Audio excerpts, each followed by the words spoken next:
Hey there. Okay, I'm going to show you my my seedlings.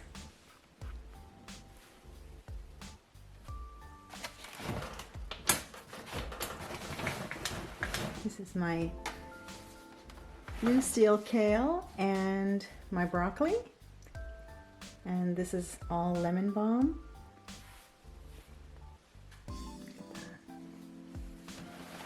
I'm going to start hardening them off. I think I'll start tomorrow. Start taking them out. These are my cherry tomatoes. And here I have, you can't see it, but rosemary starting to sprout. So I'm going to start hardening them off tomorrow because our snow has melted. And today is 9 degrees Celsius, so that's what, 42 degrees Fahrenheit. Yesterday was 18 degrees Celsius. It's amazing. So I'm going to go out and show you my backyard.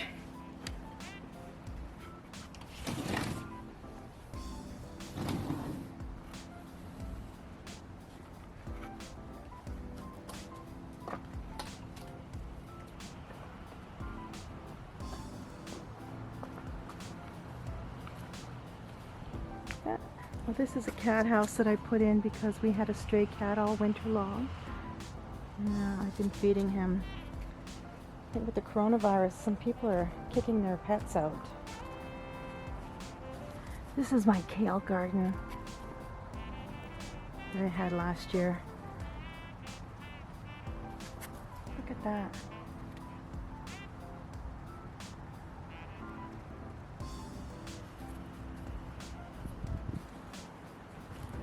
And this is the dinosaur kale that I had in the pots last summer.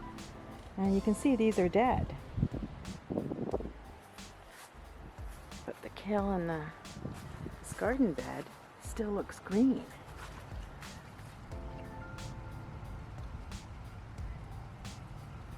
Isn't that crazy?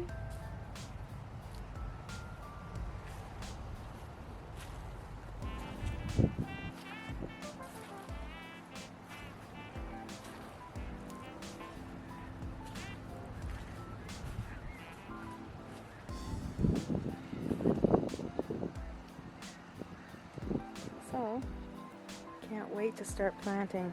This is our new garden bed here.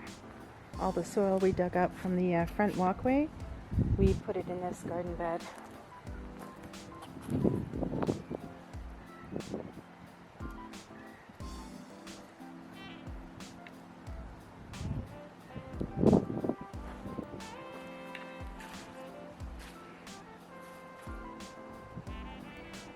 Okay. These are my Egyptian walking onions. See that coming up? This is motherwort.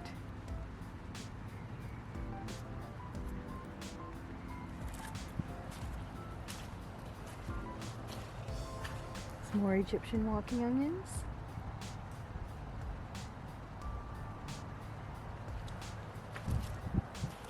So when I was mentioning about my garden bed outside, the new one that we put in last fall, and filled it with all the soil that we dug up from our front walkway when we redid our front walkway, we didn't just add that because, you know, that's all hard clay.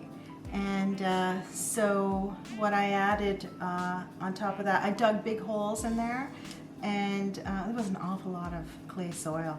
So I dug big holes in there, filled them with kitchen scraps, covered it up, added an awful lot of fall leaves. You know, I shredded it up with a lawnmower, and then added that on top. And then, oh, and also every time we cut the grass, we kept the grass in these big brown paper garbage bags, or lawn bags. And so I emptied those in there and then tore up the lawn bags, those paper bags, and till they were just big flat sheets, and I added that on top. So it was kind of like a lasagna bedding. So I added that on top because I didn't want any weeds coming up from all that dried grass that we had in the bags. And on top of that, I added more kitchen scraps and then leaves. And then my husband came home with a big massive sheet of cardboard that he saw at Walmart, and they were gonna take it to the back and throw it out. So he just grabbed it and took it, and nobody said anything. But anyhow, the sheet of cardboard was like 8 feet by 4 feet, so it fit the garden bed perfectly. And anyhow, so that's how we covered it all winter long. And as you can, I don't know if you noticed, but there was a big hump in the center of the garden bed all the way down.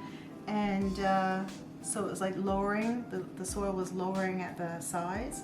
So what I'm gonna do when it really thawed out, because right now it's still frozen, even though the snow melted, the ground is still frozen. So when that's nice and softened, I'll just take the cardboard off and get my garden hoe and just smoothen it and flatten it all out. And then I'll just plant all my beautiful vegetables.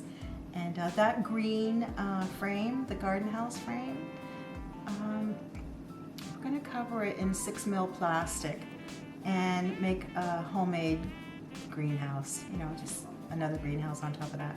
And I'm going to start more seeds in there instead of in the house.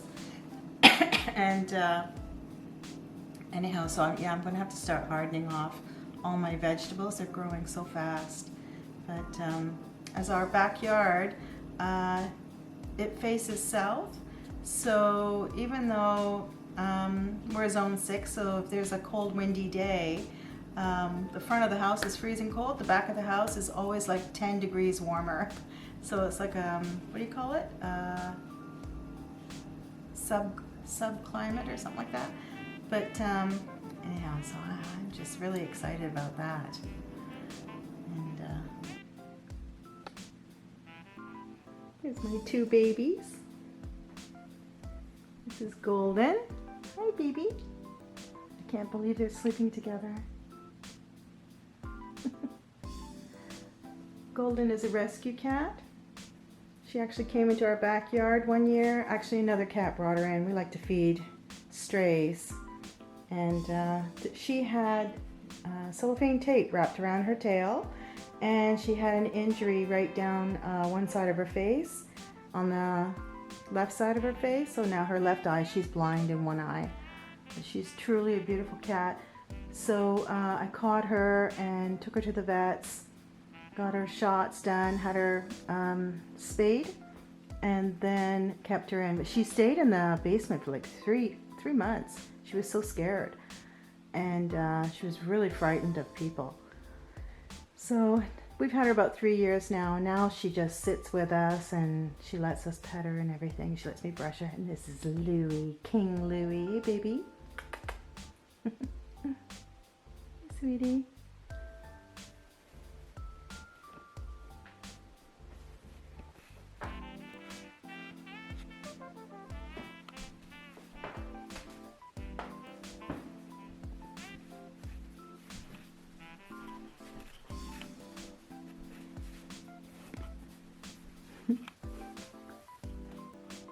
This is my other baby. This is Jasper. Hey, Jasper. My 30-pound cat. Hey. A friend of mine brought him over one night. It was 39 degrees Celsius during the day, and he was in the backyard of her uncle's house. They found her wedged underneath the window well plastic, and all day he was in it. So when they brought him over, he was almost dead. And he weighed half a pound. So that meant he was about 2 weeks old. And his eyes were crusted shut. And he was just skin and bones with the biggest paws I ever saw on a cat. So I had to bottle feed him. And as you know, I'm a foster mom. So I was bottle feeding a newborn baby every 3 hours and bottle feeding this guy every 3 hours. You can get infant cat formula at PetSmart, and the bottles and everything. So that's what I did.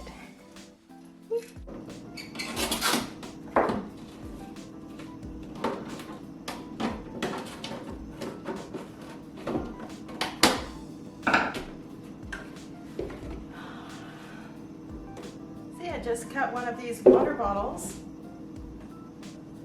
in half. I've been collecting these on garbage days. People just put these in their blue box for recycling, so I gathered them up. I have about 6 of them. Anyhow, right now I'm going outside to plant some peas because it's all the snow has melted. It's still cool out, but you know, you can plant peas in the cold. And so I'm just going to put this on top as a little greenhouse. Okay, I'm going to plant them in pots. And then this I will save. I'll put holes around the bottom and start some seeds in this.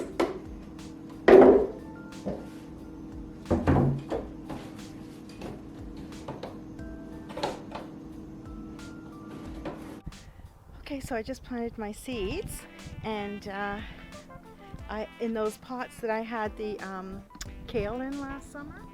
You can see that. There you go. And so what I did was I just pulled out the dead kale, broke it up, and popped it down inside the pot just like that. Just dropped it in like a chop and drop.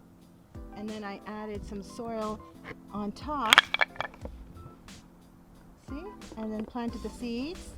And it's Alaskan peas. And yeah.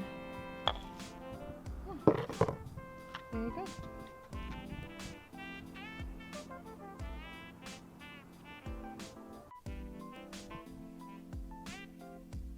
So I planted 12 pots of with 4 o'clock seeds. So I put 2 seeds per pot. And even though 4 o'clocks do not transplant very well, these are just those paper pots that I got from the dollar store. So all you gotta do is rip off the bottom and just put them in the soil, and this will decompose.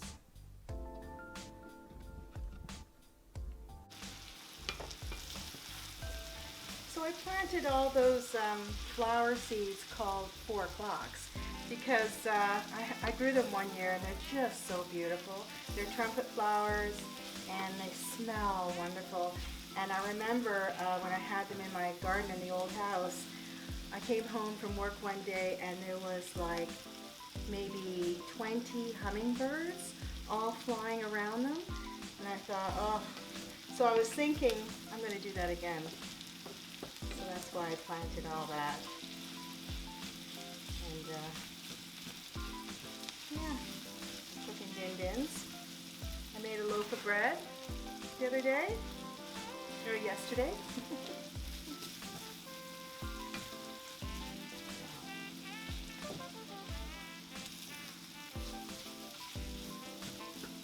I'm cooking sausage and cabbage.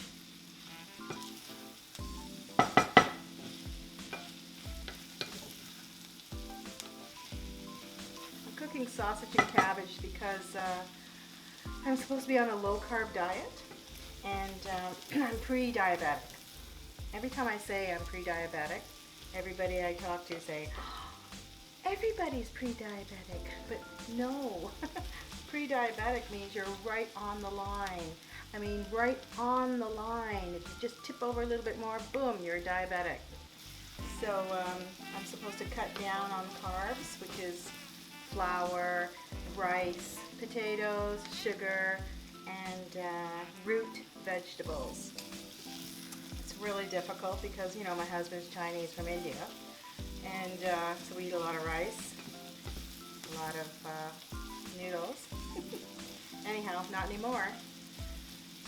So, but I still cook it for him. So anyhow, I don't know if you noticed, my face is all a little bit swollen. So over the winter, as soon as the Christmas had come and gone, I mean, I went right into eating the bread and all the chocolates and cookies, and you can see my face is really swollen. So puffy, that's what it is. So I have to go back onto my low carb. So it's a lot of vegetables with some meat. I don't use coconut oil, I don't use coconut flour, can't eat that stuff. gives me it's like a negative reaction. Makes my cholesterol go sky high.